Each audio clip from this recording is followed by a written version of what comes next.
সত্যি সময় যেন নিমেষে বয়ে যায়। এই তো সেদিন নতুন বিয়ে করে শ্বশুরবাড়িতে এলাম, আজ দেখতে দেখতে কতগুলো বছর কেটে গেল। আজ হলো 25শে জানুয়ারি আমাদের বিবাহবার্ষিকী, কিন্তু দিনটা পড়েছিল যেহেতু শনিবার, বাড়িতে সেরকম কোনো রান্নাবান্না হয়নি।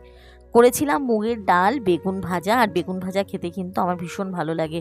আর একটা কথা, আমার কিন্তু শরীরটা সেদিন এতটাই খারাপ ছিল যে রান্নাবান্না যে অনেকটা কিছু করব তাও করে উঠতে পারিনি। বেগুন ভাজার সাথে সাথে একটু ফুলকপি আলুর তরকারি করে নিয়েছিলাম। আর নিরামিষের দিন, মেয়ে যেহেতু মাছ মাংস কিছুই নেই, মেয়ের জন্য একটুখানি পনির করলাম। পনির খেতে আমাদের বাড়ির কেউই সেরকম ভালোবাসে না, তবে মেয়েটা ভালোবাসে।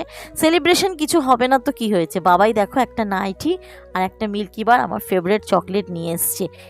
আর দুপুরবেলায় এদিকে খেতে বসে গেছি, আর আমার গায়ে এত জ্বর যে আমার তো খেতে ইচ্ছে করছে না। তার জন্য দেখো একটু পাতিলেবু নিয়েই বসেছে, শরীরটা খারাপ বলে মেয়ে সন্ধেবেলা চুলটা বেঁধে দিচ্ছিল।